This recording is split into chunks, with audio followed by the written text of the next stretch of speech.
할렐루야, 반갑습니다. 오늘 함께 하나님 말씀을 보겠습니다. 계속해서 레위기 9장입니다. 9장 1절부터 7절까지를 제가 대신해서 읽겠습니다. 여덟째 날에 모세가 아론과 그의 아들들과 이스라엘 장로들을 불러다가 아론에게 이르되 속죄제를 위하여 흠없는 송아지를 가져오고 번제를 위하여 흠없는 순양을 여호와 앞에 가져다 드리고 이스라엘 자손에게 말하여 이르기를 너희는 속죄제를 위하여 순염소를 가져오고 또 번제를 위하여 1년 되고 흠없는 송아지와 어린 양을 가져오고 또 화목제를 위하여 여호와 앞에 드릴 수소와 순양을 가져오고 또 기름 섞은 소제물을 가져오라 하라. 오늘 여호와께서 너희에게 나타나실 것임이니라 하매 그들이 모세가 명령한 모든 것을 회막 앞으로 가져오고 온 회중이 나와 여호와 앞에 선지라. 모세가 이르되 이는 여호와께서 너희에게 하라고 명령하신 것이니 여호와의 영광이 너희에게 나타나리라.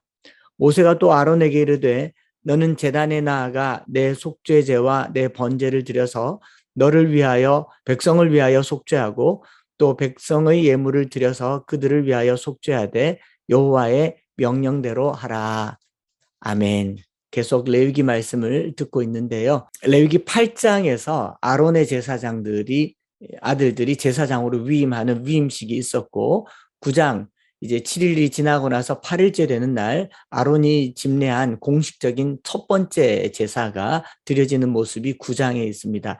레위기는 법적인 내용만 있는 것이 아니라 이렇게 하나님께서 명령하시고 명령하신 대로 순종한 내용이 있는가 하면 또 불순종했을 때 어떤 일이 일어났는가에 대한 이야기들, 법령집으로만 구성된 것이 아니라는 것을 알 수 있고요. 첫 번째 제사가 드려진 장면이 레위기 9장입니다. 레위기 9장은 아론과 아론의 자손들이 처음으로 예배를 드린 집례한 순간이고 어떻게 보면 두렵고 떨리고 영광스러운 순간이었을 것입니다. 1절에 모세가 아론과 그의 아들들과 이스라엘 자손들을 불러다가 속죄제를 위해서 제사를 준비하라라고 얘기를 하고 있거든요. 그렇게 해서 드려진 예배 맨 마지막에 22절, 23절, 24절 보면 이제 아론이 백성을 향하여 손을 들어 축복함으로 속죄제와 번제와 화목제를 마치고 내려오니라. 모세와 아론이 회막에 들어갔다가 나와서 백성에게 축복하며 여호와의 영광이 온 백성에게 나타나며 불이 여호와 앞에 나와서 제단 위에 번제물과 기름을 사른지라. 온 백성이 이를 보고 소리를 지르며 엎드렸더라. 여기에 하나님의 영광이 나타나는 것으로 예배가 끝이 납니다. 그래서 이 큰 하나님의 영광이 예배의 본질인데 9장은 그 예배의 전체의 프로세싱을 크게 세 부분으로 나눕니다. 1절부터 7절까지는 위임받은 제사장들이 처음 제사를 준비하는 모습이 묘사되어 있고요. 8절부터 21절까지는 위임받은 제사장들이 실제로 제사를 집례하는, 집전하는 모습이 그 순서와 절차에 대해서 기록되어 있고 22절부터 24절까지는 제사장이 축복 기도를 하자 여호와께서 그의 영광으로 나타나셔서 불이 제물을 태우는 것으로 기록되어 있습니다. 먼저 살펴보려고 하는 것은요. 1절부터 7절까지입니다. 위임받은 제사장이 제사를 준비하는 그 준비의 내용이 있습니다. 모세가 이스라엘의 장로들이 초청받은 자리에서 아론에게 첫 제사를 드리기 위해서 뭘 준비해야 되는가? 3절 말씀을 보면요. 모세가 아론에게 속죄제를 위하여 준비하라고 하고서는 바로 이스라엘 자손에게 말하여 이르기를 너희는 속죄제를 위하여 순염소를 가져오고 또 번제를 위하여 1년 되고 흠없는 송아지와 어린 양을 가져오라 라고 얘기를 하고 있죠. 그리고 그 다음에 그들이 모세가 명령한 모든 것을 회막 앞으로 가져왔다라고 말하고 있습니다. 제사장은 하나님 앞에 제사를 집례를 하는데 제사장이 제사를 집례할 수 있도록 그 제물을 준비하는 사람들이 누구냐 하면 회중들이라는 것을 알게 되죠. 하나님께서는 함께 하나님 앞에 협력하여 제사를 드리고 예배를 드리고 있는 모습을 우리에게 보여주고 있는 것입니다. 우리가 매주일 예배를 드릴 때 이 예배는 목회자 한 사람의 몫은 아닌 것이죠. 목회자와 예배를 인도하는 몇 명의 인도자들, 성가대원이라든가 찬양팀만의 몫이 아니라는 것을 알 수 있죠. 회중이 없는 제사는 있을 수가 없고 또 제사장 혼자만 드리는 제사도 인정되지 않는 것처럼 회중과 제사장이 함께 제사를 드리고 예배를 드렸을 때 하나님의 영광이 나타났다라는 것을 알게 됩니다. 그렇게 하나님의 영광이 나타날 때 공동체가 함께 제사를 준비하는데 준비라고 하는 단어가 참 중요하다라는 생각을 해봅니다. 불이 내려와서 번제단에 제물을 태우는 것은 한순간이고 오늘날로 치면 예배는 1시간으로 끝난다라고 할 수가 있겠지만 이 1시간의 예배를 위해서 이 일주일을 준비하는 것이죠. 제사 한 번의 제사를 위해서 온 회중과 제사장들이 제물을 준비하고 제단을 준비하고 땔감을 모으는 것처럼 영광스러운 예배를 위해서는 목회자나 성도가 준비해야 할 준비의 시간들이 바로 6일간이다라는 것입니다. 하나님께서는 예배를 드리는 그 시간만 받으시는 것이 아니라 예배를 위해서 준비하는 모든 순간도 함께 받으신다라는 생각을 해보았습니다. 우리가 매일매일 살아가는 일상은 예배를 위해서 준비하는 준비의 삶이 되어야 할 것입니다. 이것은 안식일 규례를 통해서도 알 수 있습니다. 하나님께서 안식일을 기억하여 거룩하게 지키라라고 말하고 그 다음에 뭐라고 말씀하십니까? 엿새 동안은 힘써 내 모든 일을 할 것이나 일곱째 날은 내 하나님 여호와의 안식일인즉 이라고 얘기하죠. 여호와의 안식일 일곱째 날을 지키기 위한 전제, 준비가 있습니다. 그것은 바로 엿새 동안 힘써 일하는 것이죠. 엿새 동안 힘써 일하는 것이 바로 주일을 지키는 가장 큰 준비였다라는 것입니다. 그래서 예배는 결코 1시간일 수가 없다라는 생각을 해봅니다. 이 1시간을 위해서 성도들은 일주일간 삶을 준비해야 되고요. 저희 교인들 중에 1시간 넘게 걸려서 교회로 오시는 분들이 있는데요. 저는 그런 분들 보면 차를 타고 시동 거는 순간부터 예배라고 생각을 해봅니다. 주일 예배를 마치고 월요일이 시작되는 순간부터 주일을 향해서 나아가는 예배의 순간이다 이렇게 생각을 해보는 것이죠. 성도들은 삶으로 예배를 준비하고 목회자도 마찬가지입니다. 목회자는 일주일 동안 말씀으로 예배를 준비하는 것이죠. 예전에 우리 그 신앙의 선배들을 보면 토요일이 되면 이른 아침부터 주일 준비를 합니다. 옷을 달여서 풀을 먹여두고 돈도 새 돈으로 바꾸거나 아니면 달여서 성경책 안에 넣어두고 주일에 돈을 안 써도 되도록 미리 음식이나 필요한 생필품을 장을 봐두기도 하고 이렇게 세세하게 주일을 준비해서 하나님께 예배를 드렸을 때 그 예배가 더 큰 영광으로 다가온다라는 것, 이것이 말씀의 의미가 아닌가 생각을 해봅니다. 예배라고 하는 것, 구약의 제사라고 하는 것은요, 얼마나 잘 준비했느냐에 따라서 얼마나 달라질 수가 있습니다. 우리 성도분들이 목사님의 설교가 은혜롭다, 안 은혜롭다를 목사님 설교 자체에만 찾아볼 일은 아닐 것입니다. 부부싸움하고 와서 앉아있는데 설교가 은혜로울 수가 있겠습니까? 우리가 준비되었을 때 말씀은 훨씬 더 달고 감미로울 수 있다라는 것이죠. 목회자 스스로도 마찬가지입니다. 설교는 한 3, 40분 정도 하지만 준비하는 시간은 그보다 몇십 배가 더 들 수가 있겠죠. 제가 신앙훈련 받을 때 그 옥하는 목사님께서는 후배 목사님들에게 설교 준비에 목숨을 걸라라고 말씀을 하시면서 얼마나 설교 준비를 해야 되는가 당신의 이야기를 하시더라고요. 1분을 준비하기 위해서 1시간을 써야 된다. 그러니 20분 준비를 위해서는 20시간 설교를 해야 되고 설교 준비를 해야 되고 30분 설교를 하려면 30시간의 본문과의 씨름하는 시간을 가져야 된다라는 표현을 들었고 그게 부담이 되어서 저 역시도 그렇게 시간을 많이 쓰려고 애를 쓰는 편이겠죠. 준비라고 하는 것은요. 시간이 훨씬 많이 들고 집중력이 필요합니다. 구장 예배의 마지막은 영광인데 영광은 준비하는 데서부터 시작된다라는 것이죠. 올림픽 선수들이 메달을 따는 그 순간을 영광으로 본다면 그 한순간의 영광을 위해서 4년을 준비합니다. 아니 4년이 아니라 학교 대표, 지역 대표, 국가대표, 예선전을 거쳐서 본선에 가서 우수한 선수들과 겨루어서 금메달, 은메달, 동메달이라고 하는 영광의 무대에 설 때 그 영광은 그냥 찰나로 10초로 지나가겠지만 그 영광을 위해서 수년 혹은 10여 년을 준비하는 것, 이것이 영광입니다. 우리가 하나님의 영광을 예배 때마다 사모할 때요.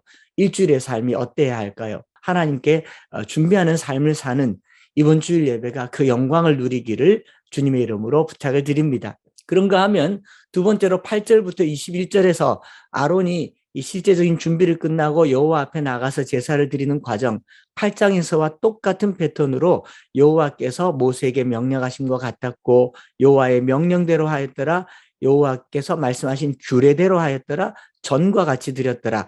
이 하나님께서 명령하신 규례대로 드렸다라는 말이 10절에도 나오고 7절, 21절에 계속 나오고 있는 모습들을 보게 됩니다. 제가 목사니까 예배를 계속 인도하다 보면요, 이게 익숙해져 있어요. 너무 익숙해져 있기 때문에 이 규례가 규례대로 하는 것 같지만 어떨 때는 여기서 살짝 벗어나서 제 식으로 할 수가 있습니다. 제 역량이 예배를 더 낮게도 할 수 있고 더 못하게도 할 수 있는, 소위 말해서 선수들끼리 이런 표현이 될 수가 있겠죠. 사람들에게는 나름대로의 자기 방식이 있고 자기 나름대로의 정성이라는 것이 있는데, 하나님께서는 하나님의 말씀대로 예배 드리는 것, 그것 자체로 충분히 영광을 받으시고 영광을 나타낼 수 있다라는 것입니다. 그래서 출애굽기에 보면 다른 신들이 그들의 신들을 어떻게 섬기는지 탐구하지 말라, 그런 방법으로 나를 예배하지 말라라는 표현을 쓰죠. 지난 한 1, 2세기 동안 우리 교회들이 뭘 했느냐 하면 하나님께 더 나은 예배를 드리기 위해서 연구들을 많이 했습니다. 열린 예배, 무슨 회중 예배,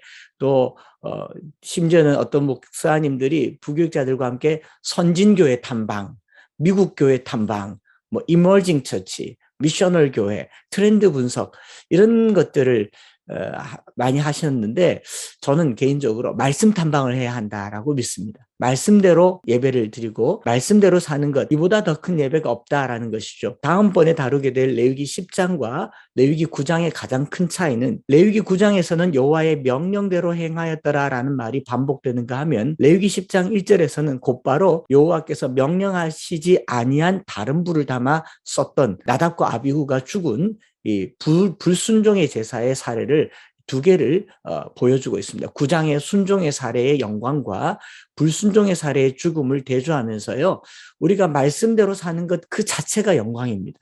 여기는 어떤 테크닉이 필요한 것이 아니고, 음향이나 영상이나 조명이 필요한 것이 아니고, 말씀대로만 살아드리면 그것이 하나님의 영광이다라는 생각을 해봅니다. 한 10년 넘게 교회를 개척하면서요, 제가 느꼈던 것은 아주 화려한 조명과 멋들어진 음향과 영상과 이 퍼포먼스 속에 하나님의 영광, 우리가 느끼는 그 큰 은혜와 눈물과 초라한 이 작은 공간에서의 영광이 다를 수 있을까 생각을 해봅니다. 그런데 우리가 느끼는 느낌은 다르거든요. 무엇이 다를까? 우리가 하나님의 영광에 대한 오해를 했기 때문이다 라고 생각을 하는 것입니다. 그래서 하나님의 백성은 하나님의 말씀에 익숙해지면 됩니다. 음악과 음향과 영상과 조명에 익숙한 것이 아니라 말씀에 익숙해지면, 그 말씀이 우리의 삶이 되면 그 예배는 광야의 예배라도 영광이 될 것이고, 아무것도 없는 초라한 곳이라도 큰 영광을 경험하게 될 줄 믿습니다. 이렇게 예배가 끝나면 제사장들이 제사를 마무리하면서 아론과 모세가 축복 기도를 하는 장면이 22절부터 24절까지에 나타나죠.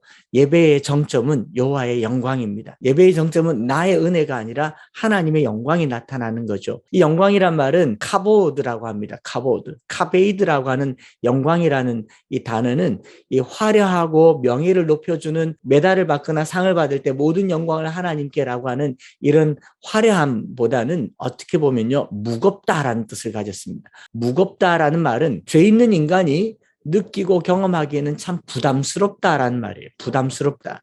세상에서 주는 그런 유흥과 즐거움, 화려함, 감동, 이런 것들이 아니라 어떻게 보면 이 마음의 감동이나 화려함보다는 세상의 부정한 것을 불태워버리는 두려움, 엄유하심, 그리고 그 하나님의 영광 앞에 인간은 초라해지기까지 하는 그런 것을 카베이드라고 합니다. 여호와의 영광이 나타났다라고 할 때는요, 인간은 한없이 작아지게 되죠. 그래서 성경 말씀 보면 여호와 앞에 불이 나와서 번제물과 기름을 사르고 백성이 영광을 보고 뭐라고 하느냐, 소리를 지르며 엎드려지는 겁니다. 여호와의 영광을 경험하면 사람은 낮아지고 사람은 작아집니다. 하나님은 커지고 사람이 작아지는 것. 예배가 끝났을 때 모든 백성들이 겸손해지고 하나님을 높게 하는 것, 이것이 예배의 끝자락인 것이죠. 오늘 저와 여러분들이 예배 때마다 이 하나님의 영광을 경험하시기를 바랍니다. 인간의 모든 똑똑한 소리를 잠재우고 많은 사람들 앞에 스스로 커지려고 하는 모든, 인간이 가지려고 하는 그 모든 영광을 다 죽여버리고 우리의 경험과 경력을 잠잠하게 하고 교만을 꺾어버리는 하나님의 영광, 이 영광의 예배를 위해서 우리는 일주일 동안 준비하는 삶을 살아야 되고, 그 말씀대로 예배를 드려졌을 때 영광이 나게 되는 것이죠. 그 영광을 매주 경험하기를 바랍니다. 모세는요, 이 모세와 아론이 올라갔다가 둘이 내려와서 축복 기도를 하는데 이미지가 이럴 것 같아요. 모세는 선지자로 하나님의 말씀을 받아서, 어떻게 보면 하나님의 말씀을 받아서 하나님을 등지고 백성에게 말씀을 전했다면, 아론은 제사장으로 백성의 모든 짐을 지고 하나님을 향해 나아가며 백성을 등지고 하나님께 나아가는, 모세는 하나님으로부터 백성에게, 아론은 백성으로부터 하나님께 나아감으로 이 만남이 영광이 되는 것, 이것이 영광이라고 생각합니다. 이 영광을 이루신 분이 예수 그리스도십니다. 예수님은 하나님의 말씀을 가지고, 하나님의 사랑을 가지고 이 땅에 우리에게 오셨고, 우리의 모든 죄악을 가지고 하나님께로 올리심으로 이 둘이 만나는 지점이 바로 영광인 것이죠. 이 영광은 사람이 가질 것이 하나도 없습니다. 그래서 모든 영광을 하나님께 드리는 거죠. 재미난 표현을 이렇게 썼어요. 우리 옛날에 노래 부를 때 모든 영광을 하나님께, 나도 조금, 이게 우리 마음이거든요. 우리는 표현할 때 모든 영광을 하나님께 올린다고 하지만, 그러나 그 영광의 일부분을 내가 가지려고 해요. 내가 가지려고 하면 그때 하나님은 사라지는 것이죠. 그래서 이 한 주간 동안요, 모든 영광을 하나님께 돌려드리고, 규장과 피플에서 영은학 장로님께서 박수를 칠 때마다 어떻게 치라고 주시던가요? 손을 높이 들고 하나님께 박수하라고 하는 것은요, 우리는 이 땅에 살면서 땅의 영광을 받을 것이 하나도 없습니다.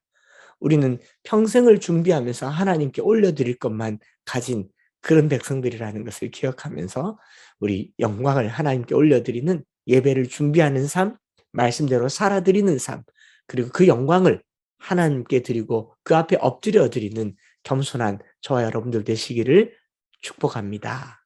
기도하겠습니다. 하나님 아버지, 지난주에는 우리 규장과 피플에 하나님께서 큰 은혜를 주시고 많은 생각을 하게 하시고 떠나보냄과 또 다짐이라고 하는 새로운 자리를 허락해 주신 것을 감사를 드립니다.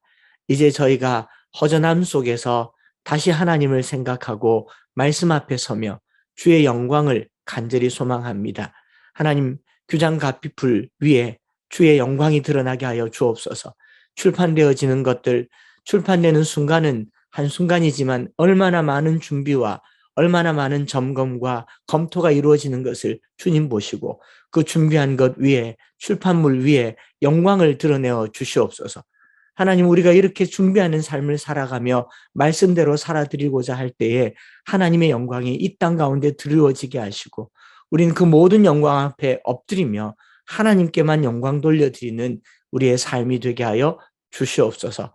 이제 우리가 세대를 거듭하면서 303 비전을 가지고 살아가려고 할 때에 하나님의 영광이 규장과 피플 위에 넘쳐나기를 소망하며 구주 예수 그리스도의 크신 은혜와 아버지 하나님의 놀라우신 사랑하심과 성령 하나님 위로교통 충만 역사하심이 아론과 모세가 손을 들어 축복할 때에 여호와의 영광이 나타났던 것처럼 우리의 삶에도 하나님의 영광이 드리워지기를 간절히 소망하는 규장과 피플 위에, 또 오늘 예배드리는 모든 식구들 위해 이제로부터 영원토록 함께 있을지어다.